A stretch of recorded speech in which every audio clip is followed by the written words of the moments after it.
Hello, Matt. Mr. Speaker. Welcome to the ceremonial office. How are you, sir? Pretty Lots good. to talk about these days. Lots going on. A lot changed from last time we were sitting in a bar, and now we're in the Speaker's ceremonial office in the Capitol. Yes, with a new House Republican majority. The new House Republican majority is going to turn this country around. All right, you ready to sit down? Let's do it. Let's do it.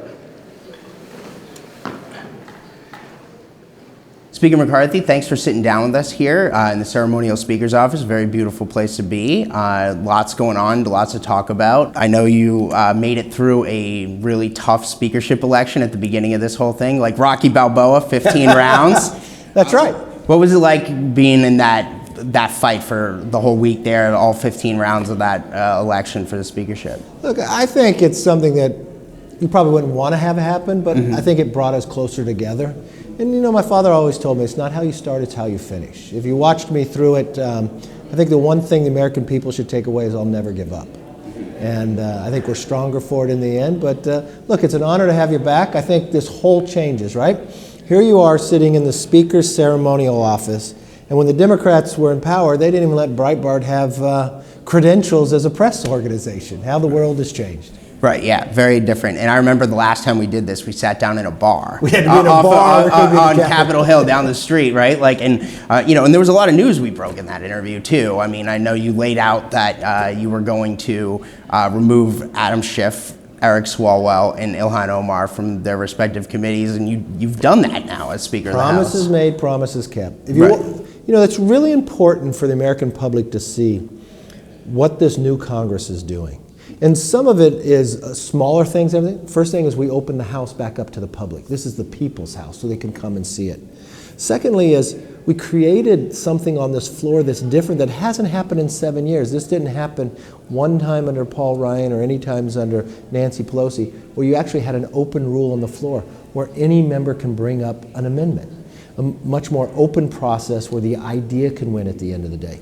Bills now have to go through committee. You know the thing that I really enjoy?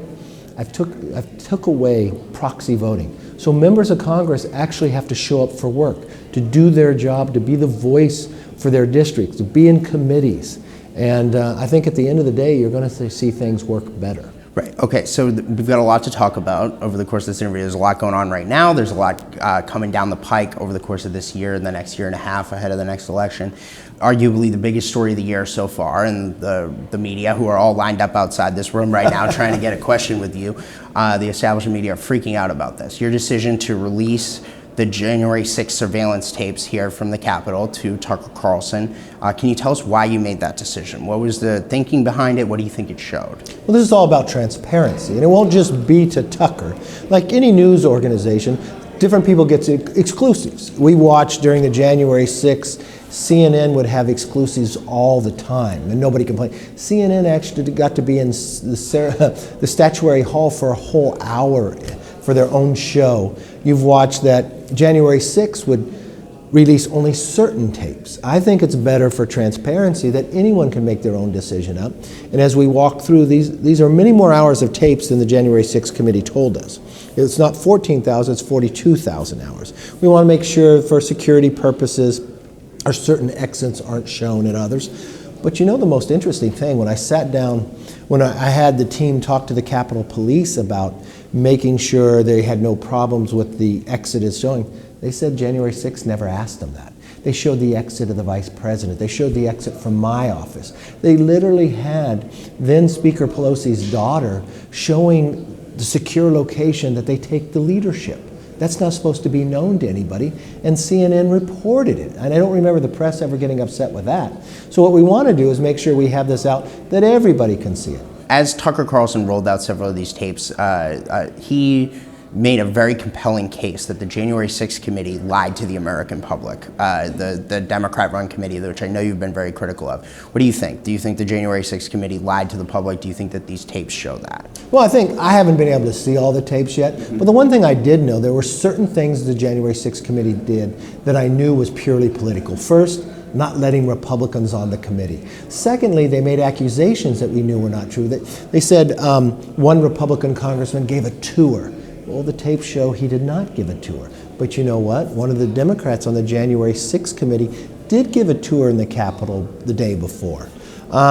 We watched different accusations they made. That's why I think transparency answers all that. That's not my job to sit back and say whether they were right or wrong, but my job is to be transparent and people can make their own conclusion. One of the really compelling tapes shows what they call the QAnon Shaman or whatever, right? Like the guy who was dressed up in some really funky garb walking through the Capitol with police officers, taking him around to various doors and trying to even unlock a couple doors for him and take him into the Senate chamber.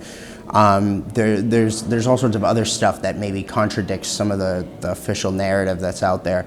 Do you think that this may change the outcomes of, say, several of these convictions of these people? Do you think that maybe this is exculpatory evidence for some of the people that I'm not sure, but anybody that's been held for trial, they should be able to have the ability to see the tapes. They should be able to use the tapes. I don't know if he was able to use the tapes during that, but I also believe in America you need equal justice. I watched what transpired in America, the burning of courthouses. Look, I don't condone anything that happened on January 6th. I don't like what happened on January 6th, right? But I watched the courthouses get burned in Seattle. I watched them attack federal employees. I watched what happened here, and no one getting arrested, no one being held up to justice. I think in America you want equal justice, and that's what's concerning to me. Do you think that there's anything in there that might lead to, any of these convictions being vacated or people getting pardoned or something down the road? I have not been able. There's 48,000 tapes. I haven't gone through them, so I don't know. But I leave that up to the justice system. But the one thing I will say is, to be fair and equal justice, if there's any person that's accused, they should be able to have a right to see the tapes to make their own defense. Mm-hmm. Couple more things on this because I think it's important. So obviously you're right that the establishment media freaking out about Tucker Carlson getting the first look at this they all got exclusives from the January 6th committee during that whole process. But do you intend to release these tapes publicly after you go through and remove anything? Yeah, we just want to make sure we go through them all, and it takes time. Mm-hmm. And with Tucker, he just saw a few. It didn't like we released all the tapes to him. Right. And the first thing that Tucker said too, he didn't want to show any exits to cause any problems. We asked the Capitol Police, were there any concerns? They came back with one, and we mediated that. But it was interesting, that one that they had a problem with, Eric Swalwell had up on the internet for the last 2 years showing that part. In addition to that, do you envision any repercussions for maybe some of the January 6th committee members, like a Liz Cheney or an Adam Kinzinger or Benny Thompson or other ones that maybe provided misinformation that some of these tapes show that Adam and Liz are no longer here. What's interesting is that Pelosi would even appoint Thompson for this committee. Mm-hmm. Remember, he objected to the presidential election and then points here. And then the one thing that Benny said at the very beginning is Nancy Pelosi is off limits. We can't, and the sergeant of arms, so we can't know about those emails or texts or those conversations. I've really taken the approach that the Capitol Police weren't protected that day, that they weren't given the information ahead of time. Should you have had National Guard here? What information do you have? I was never told of any threats beforehand. And you would not ever want to have that security problem happen again. So you want to look at it from a security point of view to why did it happen and how do you make sure that never happens again? And to me, it's quite interesting that the January 6th never laid that out. So the last thing on this is that your counterpart in the Senate, Chuck Schumer, the Democrat Senate leader, majority leader over there, his reaction to this was he called for Rupert Murdoch and Fox News as a channel to censor Tucker Carlson. We see push for more censorship from the left all the time. That's their answer to everything. What's your reaction to Chuck Schumer trying to keep the information from the public? I wish Chuck Schumer would read the Constitution. The Democrats always go to censorship. You watched what they did with the laptop. You watched what they did with Twitter. And they want to use government as much as they can to censor what people can see and what people can know. This is the difference between us. I believe in the Constitution. I trust the American people.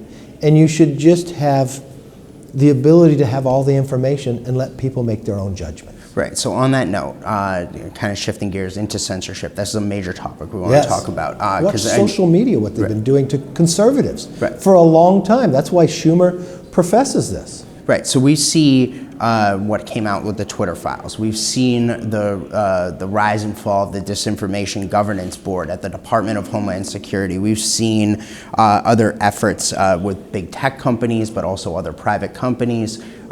Some of them working with the government, working with the Pentagon, working with the Department of Homeland Security, all as part of this essentially the disinformation community, right? Like they're, again, all gunning for trying to lead to more censorship. How do you guys, as a House Republican majority, confront this? What do you do to combat it, expose it, hold them accountable, stop it? But before I begin, I have to thank you, Matt, and Breitbart, because you have been on the forefront of this, because you were one of the first entities that felt this as well. That you watched even your feed of stories, first to be claimed that weren't true, and then to say they need to censor them, and then social media drop it and not let people find it. And so what we have done in this new majority is make sure we have accountability. It's one of the things we talked about more than a year ago at that bar. What could we do to social media? What could we make sure that the fairness was brought in? Well, our committees have oversight, but we also created a select committee on the weaponization, sitting underside Judiciary, where Jim Jordan's a part of. We've watched what transpired since that time. The more information we've now learned from Twitter that has come forward. You're going to find here in Congress some eye-opening hearings, especially the work that we've been doing and some whistleblowers who came forth. I think America is going to be shocked by how much government was doing, working in these, using government agencies with these private companies to go after conservatives, to censor their voice, to censor what people can see, and that has all got to stop. We believe in a free market and a free market of ideas, and you're going to find not only are we going to hold them accountable, we're going to be able to use that basis to know legislatively what can we do that they can never do this again. Right, okay, so now the Judiciary Committee has subpoenaed Nina Jankowicz, who was the head of that DHS, Department of Homeland Security, Disinformation Governance Board. Do you expect public hearings where she will testify about what they were doing, why, how they were doing it, who authorized it? You're gonna find a number of hearings, but this is the one thing all your viewers and readers have to understand. It's not going to be just next week. What you want to do is make sure you get all the information. So you might not find the big names coming into the hearing at the beginning, because what you want to do is learn everything you can before you bring them in. And a lot of this gets brought in, people won't see the hearings, depositions and others, to be able to build the case that we need to be able to hold people accountable. But I've been very impressed so far of what Jim Jordan and Jamie Comer has been doing as well on the Oversight Committee. And to be frank, a lot of the work of what Elon Musk has done, and I know people are trying to attack him now simply because he's putting out information that he's learned. I just watched the other day the FTC going after Elon Musk, asking him, what reporters did you allow to see this? Think about that. The Federal Trade Commission trying to go after a private company that provided information to a reporter. That's censorship. That's government trying to go after and shut down the ability to Elon Musk to bring the truth out. And what's interesting is if you look back at the bills that the Democrats wanted to do, that they said they were reforming social media, they were giving more power to the director of the FTC to be able to control these companies. That's what's wrong. And I think people are going to be very interested and very excited what they see come forth in these hearings. Right, and so on that note with these hearings, people, if you listen to people out there in the base, in the Republican base, they've seen the left running roughshod over people for so long. They want to see action. They want to see accountability. Is it coming? Are we going to see it? How does it look? What does it look like? When does it happen? Well, think about it. So we had to take a little longer to do the speakership. So it took a little longer to the committees, but the committees are up and running right now. And think of what has transpired just since January, okay? Omar is off Foreign Affairs. Adam Schiff and Swalwell are off the intel committees. Those were promises already kept. We said we'd create a weaponization. We'd create a select committee on COVID, and what has come forth? It's only because of these committees now you're getting the truth out. Now the government's coming forward and saying, yeah, our information does tell us that it happened in Wuhan, in China. Now we're finding, did Fauci keep it a secret? Did Fauci hold it back? There's been some really bombshell information coming forth. And you're going to find this again and again. But the one thing I want to caution everybody is we're doing the work, and this government's been fighting us. Remember what this administration doesn't want us to provide this information to us because they know that it's kind of shocking the things we're finding out. Right, so on the big tech and disinformation front, so I've got a bunch more questions about that. So in particular, last year in December, you helped kill an effort that Nancy Pelosi tried to do on in her last days as Speaker to insert what's called the Journalism Competition Preservation Act, JCPA. I know we've talked about this before, which would have allowed big media companies to an antitrust exemption to collectively bargain with big tech companies. She tried to insert it into the defense bill, the NDAA. You helped strip it out of the bill. I know you're opposed to this legislation. Is it dead, this Congress? As you see, it's not moving, and there's a reason why it's not moving. You watched where the last speaker tried to put it in a defense bill. It has nothing to do with defense, and she tried to do it in the last moments. I think no matter what bill it is, it has to show the light of day, has to be germane, and we've actually changed the rules in the House for germaneness, that you can't play these sneaky games like this. The American public hates that. They hate when they do those things. Just like the Democrats did that omnibus for $1.7 trillion in the last moment. And they tuck things into that. And so that is the part of Washington people hate, and we're stopping it. Right, okay, so now, well, the JCPA might be dead for now in this Congress. The people trying to censor people are still very alive and well, and they are working hard. They're in the administration, they're in the Senate. Right, so one of the ones that comes to mind is this company called NewsGuard. They have gone after places like us, they've gone after places like Newsmax, they've gone after places like Fox News, other conservative outlets as well, and trying to target people with various ratings that they attack they us wanted with. to see if it's the truth or not. But this is a liberal organization funded by liberal groups trying to do this, try to discredit conservative information.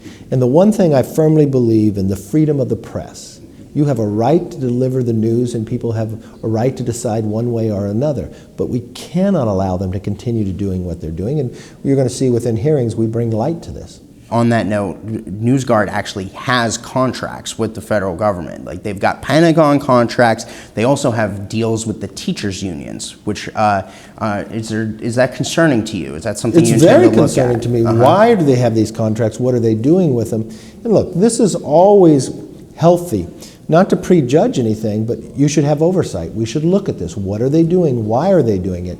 Do they have any preconceived notions or trying to weigh one way or another? It really comes down to fairness. Right. So now another institution that's doing this kind of thing is called the Global Disinformation Index, GDI. They were also getting tax money through the National Endowment for Democracy, which House GOP Chair Elise Stefanik, who's on the NED board, she was able to stop it. So this was already a success. You guys have already cut off the money to one of these places. Can you talk to us about that organization and, again, this flow of tax dollars? We find time and again. And what's happening here is, through our hearings, we're discovering these entities that have been using taxpayer money for political purposes.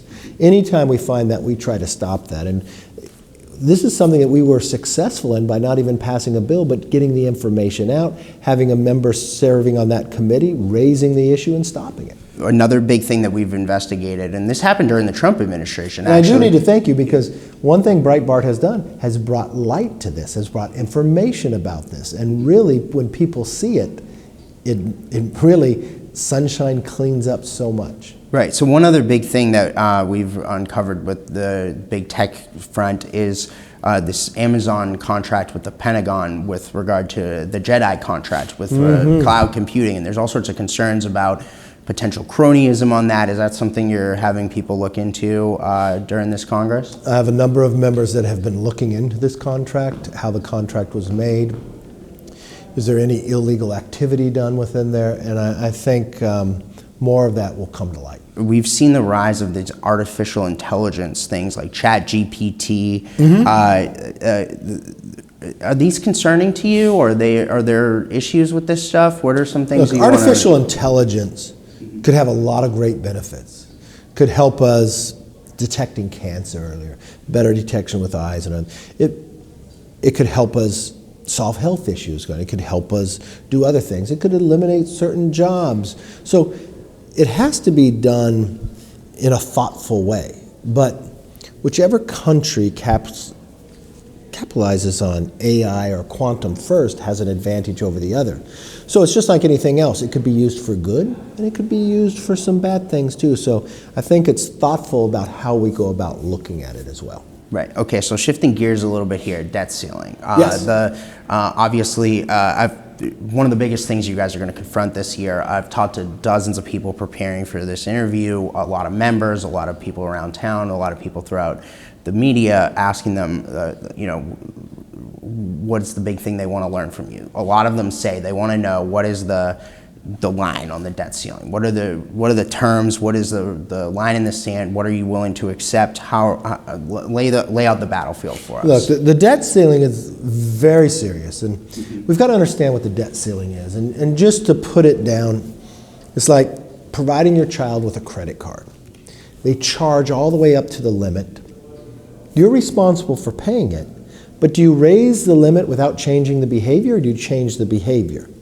You know, many times in American history that we've came upon this debt ceiling, we would negotiate, and Republicans and Democrats alike, have really in time, the Grand Rudman, have really gotten reforms fiscally that made America stronger. Right now we have inflation because the Democrats run away spending.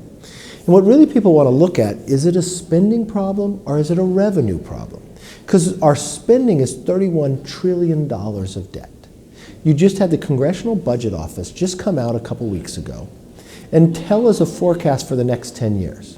What they say is, in the next 10 years, we will end up paying $10.5 trillion just in interest. So it's like just paying the interest on your credit card, never taking on the principal. Now, put that in perspective. How much interest have we paid in the last 80 years? Let's go back to 1940. So if you add up all the interest that we paid for our debt since 1940 today, it's $9 trillion. So what took you 80 years, you're going to pay more than 10 years. And every great society collapses when they overextend themselves. Now let's compare. So is the problem we need more revenue? Well, when you look at the revenue that's coming in, it's about 20% of GDP. Well, is that high or low? The 50-year average is 17%. There's only 3 times really in history have we gotten 20% of GDP, 1944, 2000. So really we're getting more money into the coffers of government, but what the Democrats have done, they increased discretionary spending more than 30%. They increased all this spending, and that's what put us into this problem. The $6 trillion added dollars that the Democrats added. So we're in a real problem. So the one thing I firmly believe, we're not going to raise taxes, and we're not going to pass a clean debt ceiling. So what I told the president, we can sit down and we can talk. He thinks you should just raise the debt ceiling and not negotiate. That's not what history tells us. That's not what the American people want. 74% want us to sit down and solve this problem. Why? Because if you keep spending more, inflation comes. That's what's brought us inflation. It gives an advantage to China over us. We're going to spend $60 million today paying China because of the interest. We're going to do that tomorrow and the day after and the day after. I'd rather invest it in America. And we're going to hurt our children and grandchildren. So what I propose is, and we're sitting talking among ourselves, I just brought in the Congressional Budget Office Director, and I brought every Republican and every Democrat to the auditorium. Normally, we have only done that for a classified briefing when there is some challenge to America, be it the military. Well, I think this is just as big as issue. I think it's our biggest issue out there. So we're all coming together because we're not going to solve this problem just by ourselves. But I told the president we have to spend less money. We need to do things like energy independent. You know why? Because that lowers inflation. You'll never lower inflation unless you lower energy cost. We should do something on work requirements where the Democrats have taken those away. We should encourage people to go to work, not encourage them to sit home. We can look at securing our border. That would save us money and save us lives with stopping the fentanyl from coming across, keeping Americans at their jobs. So there's a lot of things. We could go out and we can recapture billions of dollars in COVID money that has been appropriated that hasn't been spent. Why spend it then? I mean, so there's a lot of places we could find savings, and we can make government more efficient, more effective. We can end the pandemic, which would save us money. We could have federal employees go back to work. We passed a bill on that. And there were 47% of federal employees aren't at work today, in the office. So what I look at is a number of things, but we've got to get our fiscal house in order is the fundamental thing we have to do and put us on a path to balance. Is there a dollar amount that you think would get you to sign off on a deal? Are we there yet? Or yeah. I do not predetermine what that is, but what I laid out with the president is we're going to spend less money. Mm-hmm. And another dollar amount that you would look at, not just all the savings, but what if you were able to secure the border? What if you were able to become energy independent? That's a lot of savings in itself because you have the price of fuel lower so people can work more, that more jobs would come to America. So we saw this in the State of the Union where he came out and attacked Republicans falsely. It was a lie when he said that Republicans wanted to cut Social Security. And everybody in the chamber uproar, right? Like just started. What was it like in the room? We saw you sitting behind him there. It's even louder in person than is on television. What's really sad is the president loses a lot of credibility. When I publicly said we're not cutting Medicare and Social Security, but he loses a lot of credibility when the reason why in this new Congressional Budget Office report for the next 10 years, for the first time, all three trust funds become insolvent in the next 10 years. The Highway Trust Fund, Medicare, and Social Security. So when they put in Obamacare, they raided Medicare. When they just did their inflation bill, they raided Medicare. So why do we have a problem? Why it's becoming insolvent even quicker? What the Democrats have done to Medicare. And to turn around and know it's a lie, to try to tell the American public that the Republicans are going after it. We are the ones that have been trying to save it. Mm-hmm. Well, Biden has since seemingly signaled that he's at least willing to deal with you guys. Do you think that moment blowing up on him there in the State of the Union like it did, he seemed to recognize it, right? Like he almost was like negotiating back and forth. Do you think that moment has forced his hand now and now he's willing to work with you guys? I think only time will tell, right? I mean, the president's answer is to tax more. That's the worst thing you do in an economy right now that has no growth. It's the worst thing you do with inflation, what he's wanting to do as well. I think government spending less curbs inflation, makes us stronger economically, and eliminates waste in government. So speaking of the Biden meeting, your first meeting with him, what's he like in person? We've seen him fall up the stairs of Air Force One more than a few times. There's been concerns about his health, and we've seen those moments. Is he like that in a one-on-one meeting? No, I mean he's not fallen down. He's able to talk the issues. The one thing you should be really concerned about the American public, he is very progressive. His issues are Bernie Sanders issues. His positions are Bernie Sanders positions, which is the wrong place to be. This is another reason why we have inflation, another reason why we have open borders. It's another reason why we have fentanyl killing 300 Americans between the ages of 18 and 45 every single day in this country. It's a reason why we have an economy that's weak.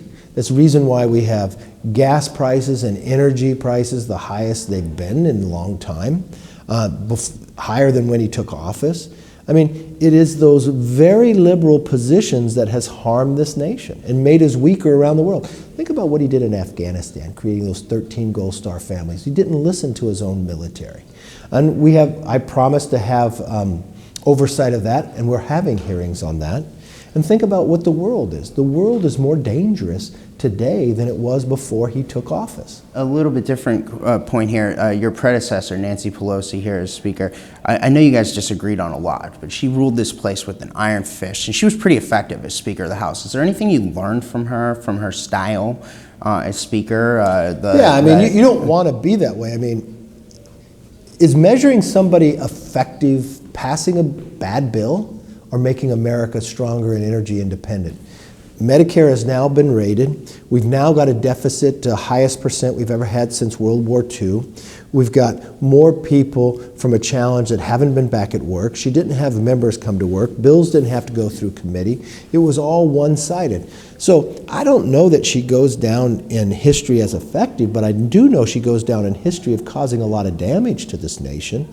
And the one thing I believe is kind of what the founders thought about Congress. It's where the idea should be. It's where the people's house. You know, she didn't let people even come and see us do our work. She didn't let people participate. Well, the thing I learned is what's wrong with that. And I'm not afraid of the idea. So Democrats, they can offer amendments too. Let's make the best idea win.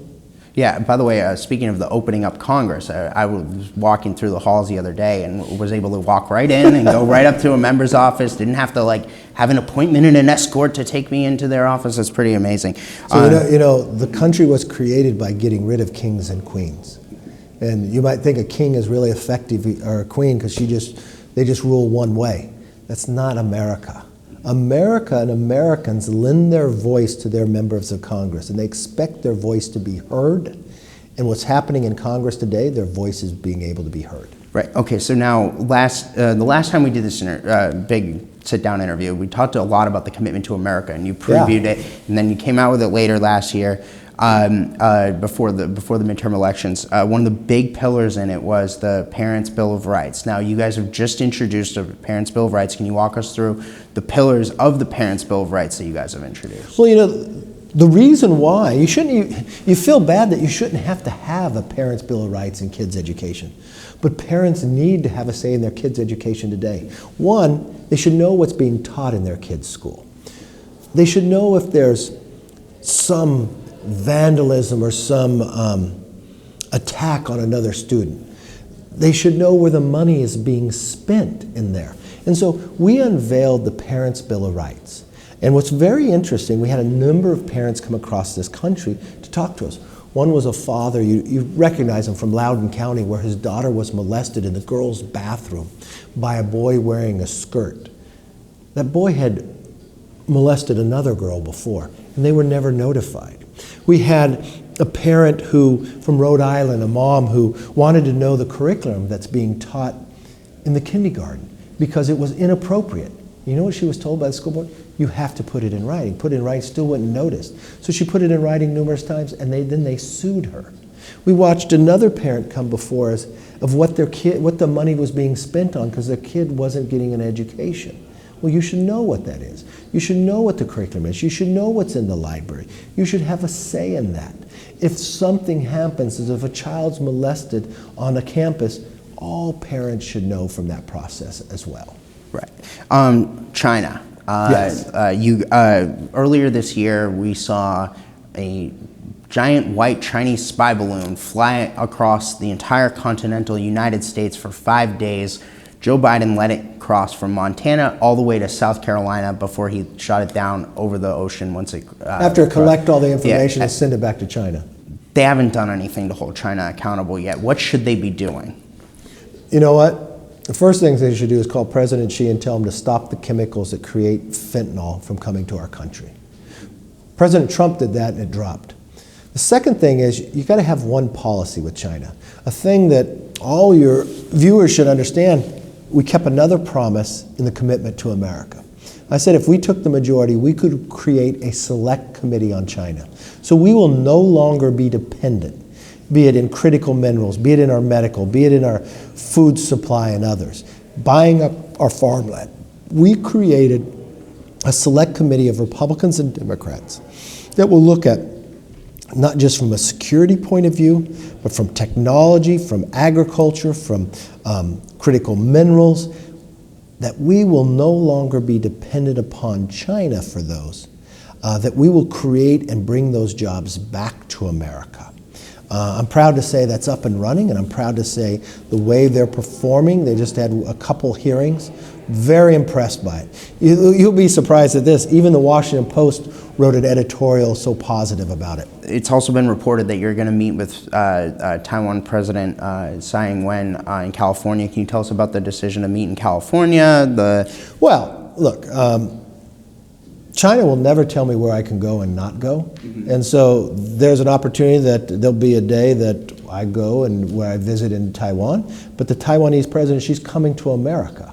I would like to see her when she's here as well. Right. And do you think that there's maybe a visit to Taiwan in the cards down the road too? Or? Yeah, I think there's a good opportunity that there could be a visit down the road. Okay.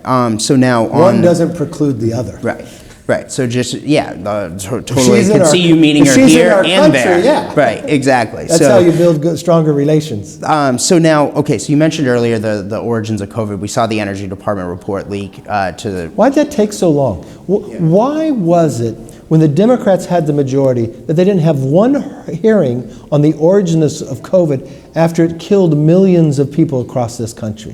Why did this information just now come forward after Republicans took the majority and they had the power of subpoena and they created a select committee on COVID? These are the successes, and this is also another thing we promised in the commitment to America. Mm-hmm. So now, again, China still hasn't been held accountable for COVID. No matter where it started, whether it started in a lab or a web market or whatever. I mean, that's where it started. Yeah, the damage that they did to all these nations. Still no accountability for COVID. What do we need to do to actually hold them accountable? Well, there's a number of things we could do. Remember what happened after 9/11. You had the ability, when Congress changed the law, that victims could sue. That's an element we can do too. Hold people accountable, have consequences for their actions. If it came from China, which every report now shows, and from the lab, how did it get created? Where did the game of function, where was the funding? Did Fauci participate? Is there information there? Was there studies done to keep us away from finding where it was created? All this information has to come forward. And what you'll find that we did in the House, we declassified the information on COVID so everybody can see it in all these nations. Why would you hold that back? You want to know where it originated from, how did it get created, and what's going forward. That's another promise we made before the election. Right, so there are a number of proposals moving their way through either this chamber, the Senate, and also state houses around the country where there would be a ban on China being able to buy U.S. farmland and other assets and land. Well, what do you think about that? This is one of the issues we're bringing up in our select committee, because this is why I appointed like an Ashley Henson, Newhouse as well. Very concerned about the farmland they're purchasing and why they're purchasing, but you'd also have to look, they purchased into our meat processing, and there's only a few of those. What the American people have to understand, the number of places and the number of industries that China has come in and tried to take a controlling interest in. They control 90% of the critical minerals, but they control 95% of the processing of critical minerals. The amount of medication, medical supplies, now going into food processing in America. What about seed companies? What about ag farm? The security of food, many times Americans take for granted. But when they're pushing out American farmers, when they're buying this farmland, and is this farmland right next to a military base? Why would they be doing that? Could it be another reason why they put drones over our military bases in these balloons? To try to see what we're doing? I think that's wrong, and that's why we're going to take a clear look at this and come up with legislation of how to stop it. Okay, on the ban front as well, finally the government is banning TikTok on federal government devices. This was a win for Republicans. You guys were able to roll the Democrats last year on this. But still on kids' phones out there across the country. Should we ban TikTok altogether? I have a real concern with TikTok, and I think every parent and everybody who uses it. Think about this. Is TikTok used the same way in America as it's used in China? The answer is no. In China, they limit the amount of time children can be on it. What children see in China is different too. It's an educational tool for them, but that's not in America. So why is that? And is that really the best use of it? So, and also, what data is China collecting from the users on TikTok themselves? And you watch what President Xi has done now that he's changed the constitution. He's empowered CCP, the Communist Party, more into businesses, more into industry. And he's also said he wants to take Taiwan by a certain time frame. He's also made real comments against America. Remember, where does fentanyl come from? So I would be very concerned. I don't have TikTok on my phone, never has had it on my phone. And I would tell others, if you're a parent or others, I wouldn't allow my kids to have TikTok on their phone. I would be really concerned about the ramifications of having it. Right. Last thing on China is, in particular, speaking of someone like Swalwell, they've been engaged in influence operations in the United States and trying to, very similar to the Soviet Union during the Cold War, and they're using things like our educational institutions, whether it be like things like the Confucius Institutes or whether it be, getting people into... Our universities, yeah. Sending their students here, bribing our professors, Confucius, think about where Swalwell met this Chinese spy, right. Fang Fang. And he local met her government. at a college campus. Think about Dianne Feinstein's driver for 10 years was a Chinese spy. Think about when the Chinese spy met Eric Swalwell. He wasn't a congressman. He was a city councilman. Do you know how expensive it is to create a spy organization, to create a relationship with someone from the city council? But they built this relationship with city council. She helps him run for Congress. When he gets to Congress, she puts interns in his office. He gets on the Intel committee, the most difficult committee to get on, especially in the minority, in like a second term. And you know what? The FBI came before us, not when he was just a member of Congress, but the moment he was on Intel, they went to the leadership and said, you have a problem. You have a member that has a close relationship with a Chinese spy. You know what that Chinese spy did? Left the country. How did she know? And the real concern is, why would you leave Swalwell on Intel knowing that? This Nancy Pelosi that you call a very effective speaker did that. And on Intel, you get the most secure information on America and other country and other leaders. And what's interesting is, why would they be so concerned about Swalwell? Swalwell, if he wasn't a member of Congress, he could not get a security clearance to work for a company. But America, under Pelosi, was giving him the biggest security clearance in the world by letting him stay on there. That's why, look, it's not a high bar, but I told everybody on Intel, if anybody has a relationship with any spy from any other country, you're not on Intel. No ifs, ands, or buts. Right, and so, but where I was going with this is that obviously, if they're able to get to Swalwell that early in his career, they can get to anybody, and they're getting to people all around the country. They're investing in making that happen. I mean, do we ban student visas from China? What do we do about this? How do we stop it? You should always look twice at who's coming in. You need to be watching what they're doing in these universities. These universities, I'm concerned with when you look at Penn. Why did the Chinese spend more than $30 million in a Biden group in a university? Why did they fund that? More so than any other university. And our Secretary of State worked for the Biden think tank there. We have ambassadors that have come out of that. We've now found that there were classified information there. This is really concerning to a lot of people that have answers. We need them. Okay, so now on the issue of immigration, another major issue. In our last sit down, you talked about how, as Speaker, there would be no amnesty. I assume that's still the case? Yeah. In addition to that, walk us through some other things that Republicans may be willing to force the Democrats on record on. E-Verify, we have to secure our border. What has happened under this administration, we've never seen so many people just come clear across this border. But you also have fentanyl, you have people on the terrorist watch list, people coming from 160 different countries. And I've been down there, I've toured it numerous times, we've watched the difficulty that is happening. So what we're doing now, as the Democrats try to ignore it, we're having hearings at the border, so Democrats can no longer ignore it. You've been to the border now as Speaker. So. Numerous times, taking numerous members to the border with us. And I'll tell you, I just recently came back from Tucson, Arizona. And this is a different part of the border than other parts. It's more rugged. The Sinaloa cartel controls this. 71% of everybody who comes across that border is a single male, so it's not family. Every single one who comes across that border only gets through after paying the cartel. Every single one of them is wearing the same thing, a camouflaged uniform. Why would you dress full in camouflage coming across? On their shoes, they put rugs, so you wouldn't see the shoe prints. They don't run up to a border agent when they find them, they scatter. Why? Because they don't want to get caught. And the highest percentage of gotaways come from there. And you know what? We had these balloons that would go up and allow us to be able to see and monitor and be able to get the data for the number of gotaways. You know what this administration just did? Cut it in half.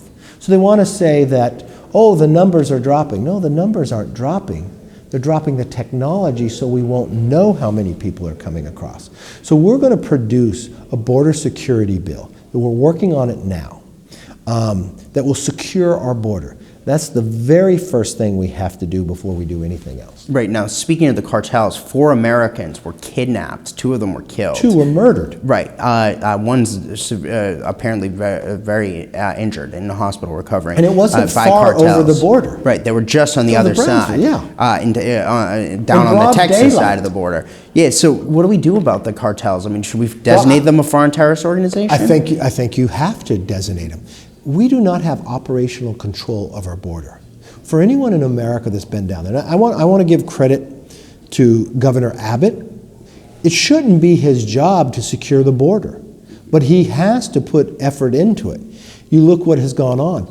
These cartels are making billions of dollars, human trafficking, right? But they're using weapons, they're shooting. We've watched in broad daylight what they would do with not respect for life or for Americans. So President Trump says we should send in the military to go fight the cartels. I mean, what do you say to that? You know, I've met with the border agents many times. I think we're going to have to embed some military to allow that technology to help secure it. So one of the linchpins of the immigration policy from the Biden administration is Secretary Mayorkas. So Alejandro Mayorkas is Secretary of Homeland Security.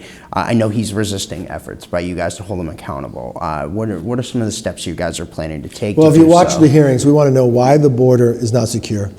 Mayorkas has lied to the American public saying it is secure, and you will see we will hold him accountable. But what we will do is different than everybody else. We will get all the information as we move forward. Right. Some people have talked about an impeachment for Mayorkas. Is that something you're considering? Or? Look, the one thing I've always said is we're not like Democrats. We don't do impeachment just for political purposes, but if something rises to that occasion, that's why we will do all the homework on what has transpired down here, and if that reaches to an impeachment inquiry, we'll follow through with that. Right. Okay, so now on the oversight more broadly front here, we're seeing the investigations into President Biden and his family and his businesses, the family businesses, Hunter Biden, James Biden, et cetera, progress. We're seeing the Treasury Department resist providing those suspicious activity reports. Why?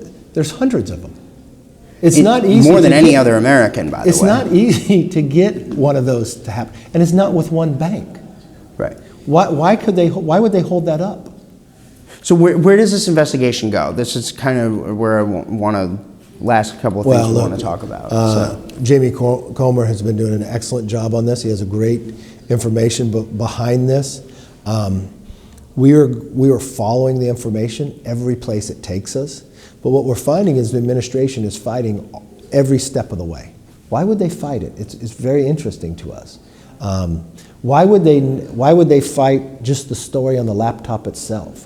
Why would they go out of their way to get people who are on the intel community to literally 52 of them sign a letter to say it was false? Well, we're bringing those people in. We're going to cross every T, dot every I, but we're going to get all the information here. Right. And do you expect members of the First Family, perhaps Hunter Biden, James Biden, some of those people, or the people connected to them who've done their business for them, to be testifying before committees later this year? I won't prejudge the work that Congressman Comer is doing, the chairman. He's doing an excellent job. And he will, I promise you this, when we talk, he will follow it wherever it takes him. Mr. Speaker, really want to thank you for joining us. Thank you, Matt. This was awesome. I appreciate Yep. you and all your viewers and readers and the work you do. All right, thank you so much.